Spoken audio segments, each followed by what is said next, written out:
Prezados irmãos e irmãs da PIBEG, Primeira Igreja Batista Enseada das Garças, olá, espero que estejam todos bem, espero que estejam se protegendo. Neste momento nós vamos continuar a série de lições que falam sobre ética. Então esse é o tema base, o tema central de todas as lições da nossa revista. Então nessa 14ª lição, falaremos sobre o respeito à propriedade alheia, à propriedade dos outros, não é? Então, eu gostaria que você, nesse momento, antes de começarmos a falar sobre este tema tão importante, eu gostaria que você abrisse sua Bíblia e acompanhasse a leitura dos textos. Prezados irmãos, espero que estejam todos bem. Vamos então acompanhar a introdução do estudo de hoje, deste domingo pela manhã. Vamos acompanhar também a leitura do texto bíblico, os textos áureos para essa lição de hoje. Então vamos começar hoje falando sobre respeitando a propriedade alheia. O que é isso, né? O que é a propriedade dos outros, propriedade privada? Então hoje falaremos sobre esse tema. Qual a importância de se falar sobre esse assunto, especialmente nos dias de hoje, né, irmãos? Vou parar para pensar. Vocês acham importante tratarmos desse tema nos dias atuais? Essa é uma provocação que logo no começo já quero passar para os irmãos. Será que hoje ainda é preciso falar que não precisamos, não podemos nos apropriar das coisas alheias? Será que depois de algum tempo na igreja, aprendendo sobre os ensinamentos de Deus, ainda precisamos refletir sobre este mandamento do Senhor? Ora, já estamos há tanto tempo convertidos, a maioria de nós pelo menos, por que será que ainda temos que falar sobre essa questão do furto? Por que precisamos ainda falar sobre isso? Afinal de contas, eu não sou ladrão, não é verdade? Não sou acusado por esses crimes na sociedade. Então hoje nós vamos falar sobre isso. Por que trabalhar esse mandamento? Não furtarás. Então, vem comigo, irmãos, leremos aqui agora os textos pertinentes, mais importantes da lição de hoje. Não furtarás. Os irmãos encontrarão esse texto em Êxodo 20, verso 15, e Deuteronômio 5, verso 19. E ainda o texto: mas buscai primeiro o reino de Deus e a sua justiça, e todas estas coisas vos serão acrescentadas. Então esses são os textos principais, mas eu quero que o irmão acompanhe ainda, o irmão, a irmã, acompanhe ainda a leitura do texto maior, né, que vai do Mateus 6, do verso 24 em diante. Ninguém pode servir a dois senhores, porque ou há de odiar um e amar o outro, ou se dedicará a um e desprezará o outro. Por isso vos digo, não andeis cuidadosos quanto à vossa vida, pelo que haveis de comer ou pelo que haveis de beber, nem quanto ao vosso corpo, pelo que haveis de vestir. Não é a vida mais do que o mantimento, e o corpo mais do que o vestuário? Olhai para as aves do céu, que nem semeiam, nem cegam, nem ajuntam em celeiros, e o vosso Pai Celestial as alimenta. Não tendes vós muito mais valor do que elas? E qual de vós poderá, com todos os seus cuidados, acrescentar um côvado à sua estatura? E quanto ao vestuário, por que andais solícitos? Olhai para os lírios do campo, como eles crescem, não trabalham nem fiam. E eu vos digo que nem mesmo Salomão, em toda a sua glória, se vestiu como qualquer deles. Pois se Deus assim veste a erva do campo, que hoje existe e amanhã é lançada no forno, não vos vestirá muito mais a vós, homens de pouca fé? Não andeis, pois, inquietos, dizendo: que comeremos? Ou que beberemos? Ou com que nos vestiremos? Porque todas estas coisas os gentios procuram. De certo, o vosso Pai Celestial bem sabe que necessitais de todas estas coisas. Mas buscai primeiro o reino de Deus e a sua justiça, e todas estas coisas vos serão acrescentadas. Não vos inquieteis, pois, pelo dia de amanhã, porque o dia de amanhã cuidará de si mesmo. Basta cada dia o seu mal. Amém, igrejas. De acordo com Mateus 6, do 24 ao 34. Vamos continuar, então, com a aula de hoje. Pois é, você viu aí que os textos começam falando sobre algo muito importante, não furtarás. Porque, para começar, irmãos, vamos pensar que nós vivemos numa sociedade onde há uma relativização do que é certo e do que é errado. Então, também não é de se surpreender que as pessoas comecem a achar que o roubar não é tão errado assim. Então, existe uma relativização de algumas coisas ao longo da vida, porque existe uma decadência ética. Então, é baseado nisso que esta lição vai trabalhar, porque existe uma decadência ética. E o primeiro texto, ele fala sobre não furtarás. Mas o segundo, ele fala também sobre mas buscai primeiro o reino de Deus e a sua justiça, e todas as coisas vos serão acrescentadas. Esse versículo também ele vai ser muito importante até o fim dessa lição, que será uma das dicas preciosas para não viver com essa vida de pecado. Então, hoje precisamos entender porque vivemos numa cultura de mentiras, numa cultura de engano, numa cultura de um querendo passar a perna no outro, numa cultura de alguém sempre querer levar vantagem. Então, por conta disso, a importância de falar sobre esse tema. Então, logo aí no começo, os irmãos viram, né? Por que falar sobre isso? Ora essa, eu já sou convertido, eu não sou ladrão, nunca fui preso, mas há outros aspectos muito importantes sobre o tema não furtarás. Mas vamos pensar, irmãos, o furto, entenda, ele não é basicamente o conceito de roubo. O furto, ele é feito, como você viu na abertura, ele é feito na ausência da pessoa. O furto é algo que você faz sem ser visto por ninguém. Então o roubo que é caracterizado pela a mão armada, e é caracterizado pela declaração total de que você quer e vai estar pretendendo subtrair algo de alguém, roubar, né? Mas o furto não. O furto ele é algo que você faz às escondidas. É algo que está mais no seu coração, na sua índole. Então você faz especialmente quando não há ninguém vendo. Então, ao longo da vida, aprendemos, quando crianças, o que é certo e o que não é. O papai e a mamãe ensinam pra gente, esse brinquedo é dele, olha, isso daí é dela, não mexe, a boneca não é tua, o carrinho não é teu, né? Nós, quando crianças, aprendemos sobre essa coisa da propriedade, do direito, do que não mexer no que é nosso. Então, hoje vamos começar falando sobre isso. Em primeiro lugar, eu quero falar sobre entender o mandamento, entendendo o mandamento, que começa como... Vamos pensar o que seria um mandamento. Vamos ler então, irmãos, os textos correspondentes a esta primeira parte da lição. De acordo com Levítico 19, do versículo 35 ao 37, a palavra do Senhor diz assim: não cometereis injustiça no juízo, nem na vara, nem no peso, nem na medida. Balanças justas, pesos justos, efa justo e justo intereis. Eu sou o Senhor vosso Deus, que vos tirei da terra do Egito. Por isso guardareis todos os meus estatutos e todos os meus juízos, e os cumprireis. Eu sou o Senhor. E também teremos um outro texto. Há um outro texto muito importante para nós trabalharmos na lição de hoje, para essa primeira parte da lição. Na tua bolsa não terás pesos diversos, um grande e um pequeno. Na tua casa não terás dois tipos de efa, um grande e um pequeno.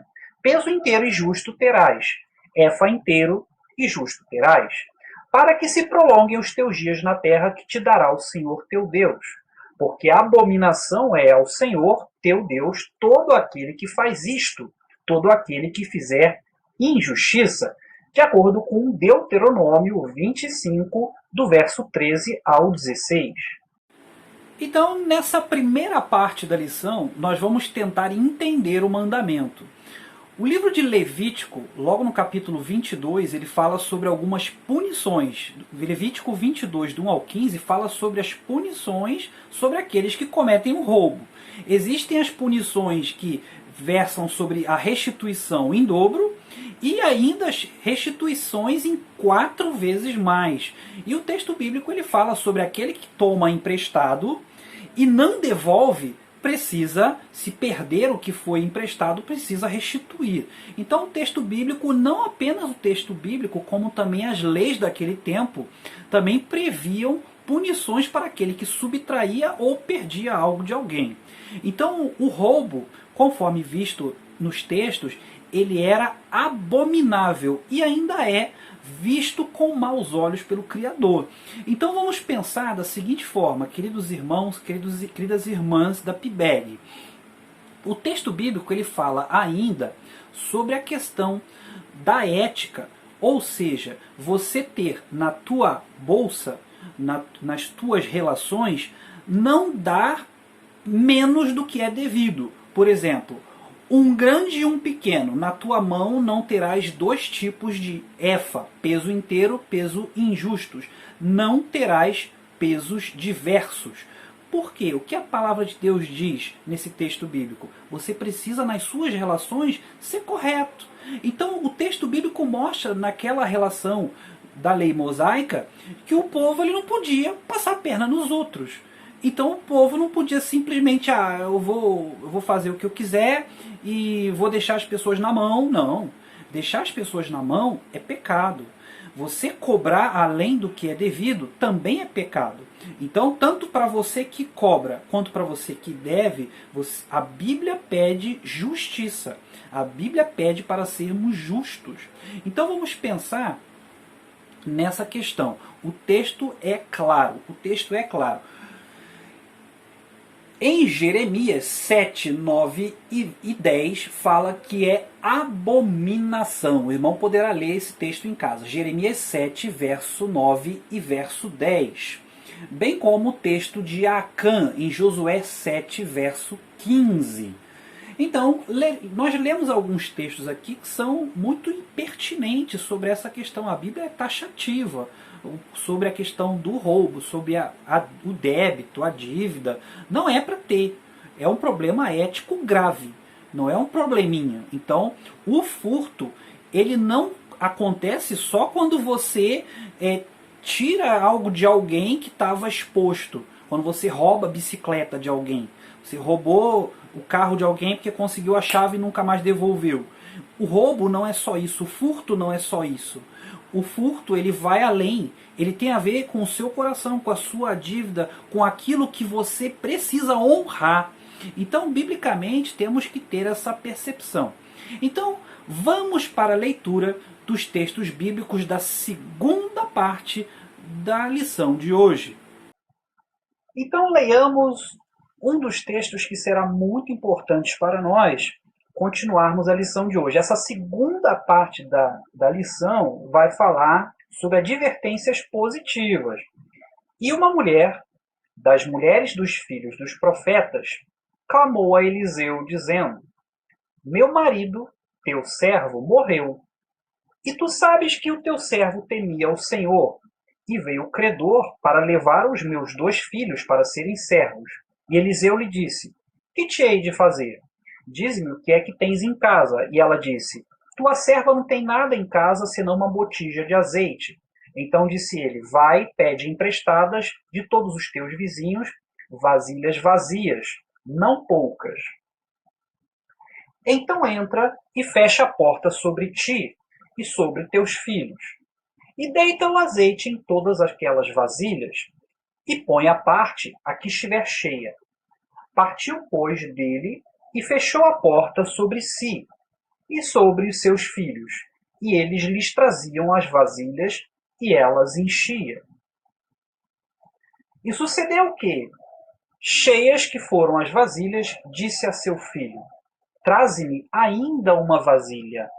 Porém ele lhe disse: Não há mais vasilha alguma. Então o azeite parou. Então veio ela e o fez saber ao homem de Deus, e disse ele: Vai, vende o azeite, paga a tua dívida, e tu e teus filhos vivei do resto. De acordo com 2 Reis, capítulo 4, do verso 1 ao 7, na história de Eliseu. Você viu o texto bíblico de 2 Reis, capítulo 4, do 1 ao 7? Você identificou bem como era difícil a vida de uma viúva? Naquele tempo, no Oriente, uma viúva estava totalmente abandonada à própria sorte. Ou, se ela tivesse uma boa quantidade de filhos, que poderia estar dando amparo, para ela seria ótimo. Mas nem todas tinham isso.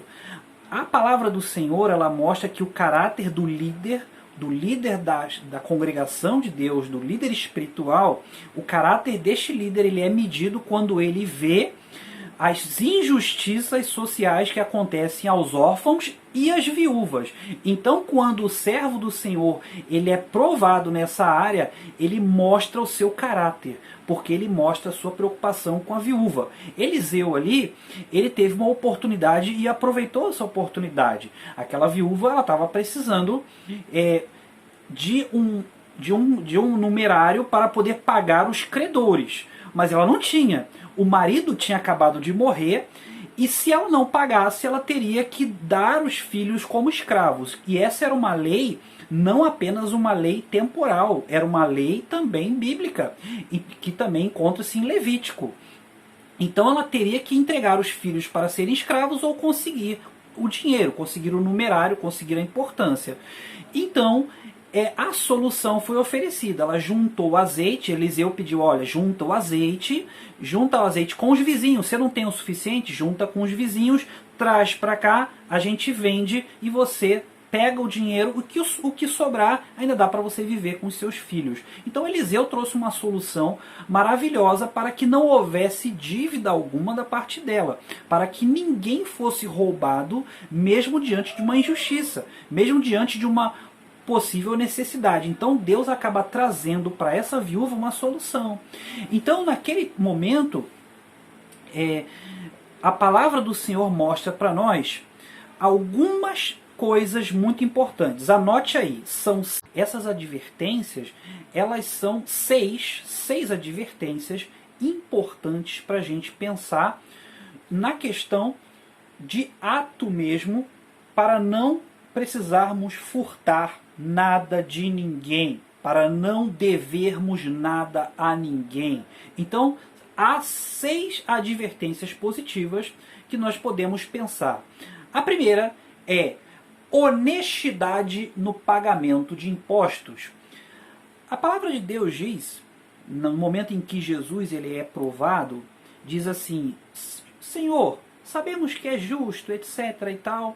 É lícito pagar tributo a César, o imperador romano? Jesus estava sendo provado, porque se ele diz que era justo, ele tinha problema com os judeus, que estavam sendo oprimidos pelo Império Romano. Se ele diz que não era, ele teria problema com o Império, afinal de contas ele estaria se declarando como sonegador de impostos. Então Jesus estava numa armadilha. Ele responde: de quem é a cara e o nome dessa moeda? Aí todo mundo: de César. Então dai, pois, a César o que é de César, e a Deus o que é de Deus. Irmãos, pagar impostos é a nossa obrigação.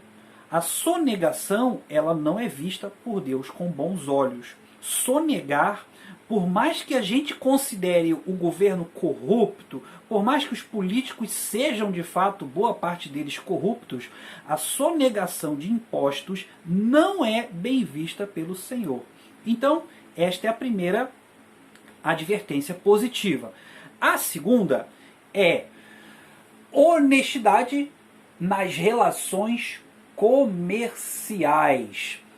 Paulo já falava sobre isso, honestidade nas relações comerciais. Ou seja, você tem o seu negócio, você comprou a Tupperware de um vizinho, comprou o perfume do amigo, da amiga que vende ali na vizinhança, você precisa pagar. Nas suas relações comerciais, você precisa ter como honrar os seus compromissos. Então você tem as suas relações comerciais, então essa é uma advertência positiva. A palavra de Deus diz também: a ninguém devais coisa alguma senão o amor, de acordo com Romanos 13, versículo 8. Ah, pastor, Mas e as nossas dívidas com SPC, Serasa? Também não são bem vistas. Também não é bom que o servo e a serva de Deus tenham o nome negativado. Não é positivo para nós. Nós vamos tentar buscar ao longo da vida não ter esse tipo de situação. Agora, a Bíblia também fala sobre as situações que fogem do controle. Então, a Bíblia também não é omissa no caso de você, com o seu coração, perceber que teve uma calamidade, que teve uma doença, uma enfermidade, um desemprego. Deus também está vendo tudo isso. Mas, quando estiver em cada um de nós, a gente tem que honrar os nossos compromissos. Mas, via de regra, em nosso país, nós temos pessoas que têm o dinheiro para pagar e preferem negativar o nome, preferem não pagar, porque existe aí um desejo, um sentimento de amor ao dinheiro. Também é furto. Quando você tem e não paga o que deve, também é furto. Então, às vezes não dá, às vezes você não consegue, às vezes você está em apuros, mas às vezes é puro pecado, pura corrupção do nosso coração. Então nós temos que ver que Deus está sondando tudo isso. Em terceiro lugar, é entregar dízimos com fidelidade. Em Malaquias 3, do 6 ao 12, ele fala sobre isso, sobre trazer todos os dízimos à casa do tesouro.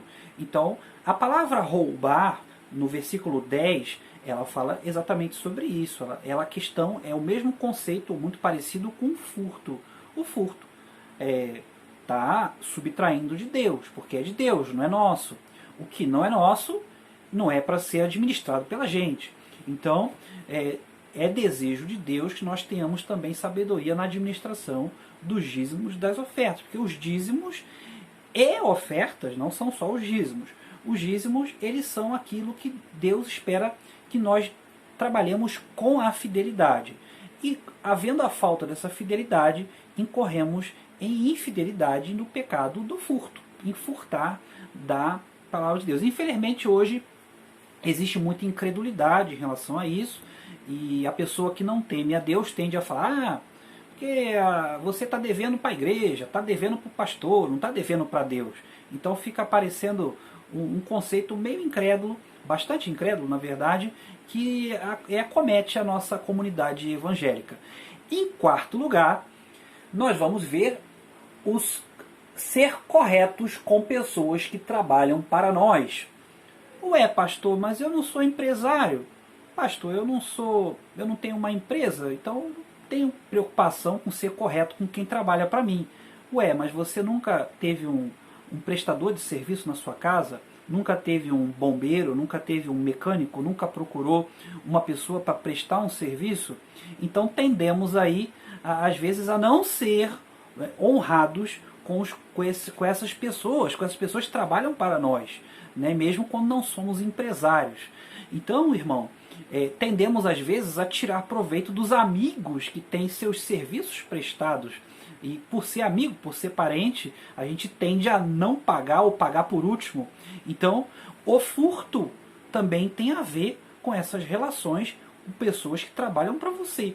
Então não pense que não é porque você não tem uma empresa que não há pessoas que trabalham para você. Eventualmente você precisa pagar um pedreiro, precisa pagar uma pessoa honesta, um trabalhador, uma trabalhadora honesta que faz um serviço.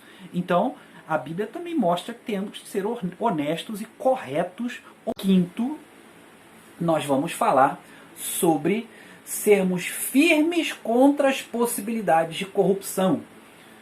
Talvez você esteja aí no emprego onde não haja esse risco, mas algumas pessoas estão em empregos, em trabalhos que há um alto risco, há um grave risco de serem enveredadas pela corrupção. Vamos supor, eu conheço um pastor que conta sempre essa história de uma ovelha dele, que era fiscal da Receita Federal. E esse irmão, ele sempre via corrupção debaixo do nariz dele. Então sempre tinha aqueles colegas que roubavam na cobrança de impostos ou pediam propina para os donos das empresas para não tomarem multa da Receita Federal. E em alguns momentos ele precisava pedir para não ser incluído em drogas e armas, para liberar bandidos com drogas e armas e coisas mais graves assim, né? Mas eventualmente caía na conta dele um dinheiro que não era do trabalho, um dinheiro aleatório que ele, mesmo não sendo corrupto, o dinheiro caía na conta dele. Então, uma das questões positivas a quinta é você se afastar da possibilidade de ser corrompido, tomar cuidado com o ímpeto do furto, a chance, a oportunidade do roubo. Em sexto, nós vamos falar sobre usar nossos bens e recursos com sabedoria. Então, seja sábio com aquilo que Deus colocou na sua mão. Então, não saia gastando por aí para não roubar, para não furtar da sua família, não furtar do seu futuro alguma coisa. Então, o furto ele vai um pouco além, né? Você furta oportunidades que você teria quando toma decisões erradas. Então é bom ser sábio nos seus negócios. É bom você ter um controle das suas finanças pessoais, você saber o que está entrando, o que está saindo. É importante você controlar, né, para que as finanças não controlem você. Isso tem a ver com furto, porque você acaba furtando de algo mais importante. Então, em terceiro lugar, eu quero que você leia conosco os versículos chave dessa última parte da mensagem, da lição. Essa terceira parte da lição, ela vai falar sobre algumas ajudas para cumprir esse mandamento. Então, nós trouxemos aqui tantos problemas, né? Então, vamos começar com os textos bíblicos que são importantes para entrarmos nessa parte da lição. E disse o Senhor, tendo visto atentamente a aflição do meu povo que está no Egito, e tenho ouvido seu clamor por causa dos seus exatores, porque conheci as suas dores. E temos também mais um texto importante. E tudo quanto pedirdes em meu nome, eu o farei, para que o Pai seja glorificado no Filho. Se pedirdes alguma coisa em meu nome, eu o farei. De acordo com a palavra do Senhor no livro de João, capítulo 14, versos 13 e 14. Então, vamos seguir para a continuação do estudo e a conclusão. O texto de Êxodo 3, ele fala que Deus se importa com você, Deus se importa com os seus negócios. E Deus viu a aflição do seu povo. Então Deus não é um Deus que fechou os olhos, virou o rosto e não quer mais saber da sua vida, não quer mais saber das suas finanças. E aí por isso você se sente obrigado a furtar, a tirar de alguém que não é seu. E não é verdade. Deus se importa com a sua vida, Deus se importa com o seu futuro e se importa com o que você precisa. O outro texto fala, tudo quanto pedires em meu nome, eu farei, para que o Pai seja glorificado no Filho. Se pedirdes alguma coisa em meu nome, eu o farei. Então o texto bíblico de João, versículo 13, João capítulo 14, verso 13 e 14, fala sobre isso. Fala sobre você saber ao Deus que você pode pedir alguma coisa. Se você tem um Deus que você pode pedir as coisas, você não tem necessidade de furtar nada, né? Então, quais são as dicas, quais são as ajudas para cumprir esse mandamento? Então, a lição de hoje vai falar de algumas coisas interessantes, né? A primeira é aceitação madura da soberania de Deus. Como nós vimos, Deus se importa conosco, Deus viu o nosso problema, Deus vê o nosso sofrimento, então Deus não tapou o olho para você, querido, tapou os olhos para você, Ele viu a sua aflição, vê sua dor, vê sua necessidade de ter alguma coisa e vai atender todas elas no tempo dele. Então, esse primeiro aspecto é importante. O segundo aspecto, ele fala sobre confiar na providência de Deus. Em Filipenses 4,19, os irmãos também poderão ler Filipenses 4,19 e reler João 14, 13 e 14. Deus ele dá aquilo que necessitamos. Em Mateus 6,33, como nós já lemos, Mas buscai primeiro o reino de Deus e a sua justiça, e todas as coisas vos serão acrescentadas. Não é uma mentira. Se todas as coisas vos serão acrescentadas, que coisas são essas? Né? Sei estar abatido e sei ter em abundância. Em todas as coisas estou instruído, tanto a ter fartura como a ter fome, tanto a ter em abundância como padecer necessidade. Esse é o versículo 12, que vem antes de Filipenses 4:13. Então a gente pode todas as coisas. Se a gente pode todas as coisas, ele nos supre em todas as coisas. Né? Então, Mateus 6,33 ele fala sobre isso. Buscai primeiro o reino de Deus e todas as coisas que ele entende que são necessárias, que são imprescindíveis, não vão faltar para você, querido irmão, querida irmã. Então, vamos confiar na provisão. Vamos confiar que ele vai dar para nós o que precisamos. Vamos confiar que não vai faltar nada. Então, sendo assim, não há necessidade do furto, não há necessidade de tirar nada de ninguém ou de nada. O terceiro aspecto é: o trabalho honesto substitui a atividade pecaminosa do furto. O trabalho, ele é mais antigo do que a gente. Na verdade, ele é uma das primeiras coisas que Deus deixou para nós. O trabalho, ele é algo bom. O trabalho é uma coisa boa, uma coisa positiva. Então, esse é o terceiro aspecto, né? A gente ter sempre em busca de pedir a Deus um trabalho que nos ajude, que nós tenhamos saúde para termos um trabalho, executarmos um trabalho que supra as necessidades e não haja necessidade de furto. Em quarto lugar, a assistência ao necessitado. Paulo fala sobre assistência ao necessitado. Parece que não, mas é um desejo de Deus que a gente atenda as pessoas que estão precisando. Então não é conversa de comunista, não é conversa de ambientalista, de pessoas de esquerda. Não. Oferecer a quem precisa é bíblico. Atender ao órfão, à viúva, ao necessitado é bíblico. Então, querido irmão, querida irmã, então hoje estamos falando sobre essa questão, atender as pessoas que precisam, ao necessitado. Então você também, irmão, pode acompanhar depois no texto bíblico que encontra aqui embaixo na legenda. Para concluir, vamos falar sobre o jeitinho brasileiro, a vantagem. Como assim, né, meus irmãos? Falamos tanto nessa questão no Brasil, né?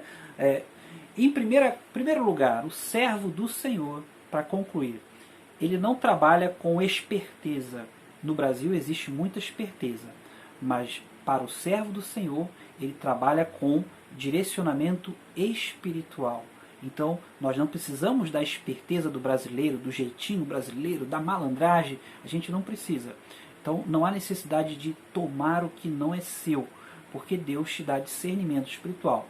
Um outro aspecto é perder o mundo, mas salvar a própria alma. Essa é uma palavra do Senhor que fala para nós. Que adianta, né? Ganhar o mundo inteiro e salvar a própria alma. Não adianta nada, né? E um outro, Salmo 37, versículo 1. Não sintas inveja dos que praticam a iniquidade. Não sintas inveja de quem consegue ilicitamente alguma coisa, de quem furta, de quem pega o que não é dela. E você não tem que ter inveja do patrimônio dessa pessoa, porque não é legítimo, não é legal, não é bom. Então você não tem necessidade de sentir o desejo de ter a vida que ela tem, de ter os bens que ela tem, porque a Bíblia já desaconselha, precisa ter essa inveja, né? E um outro aspecto também, em Mateus capítulo 4, Jesus é tentado no deserto pelo diabo. Como o texto fala que Jesus ele foi tentado com as grandes glórias, né, com grandes bens, com muitas coisas assim interessantes, né, que seriam para ele, só que o preço seria adorar o diabo. Então, pecar não é um caminho bom para ter o que Deus quer para nós. E, na verdade, a gente não vai ter o que Deus quer para nós se apoiarmos o caminho do pecado. A direção do caminho do pecado, uma delas é o furto. Furtar não é o meio de conseguir o que Deus tem no propósito dele para a nossa vida. Então, ficamos por aqui. Agradeço a cada irmão, a cada irmã que acompanhou até o final essa lição de hoje. Grande abraço e tenham todos uma semana abençoada. Fiquem em paz.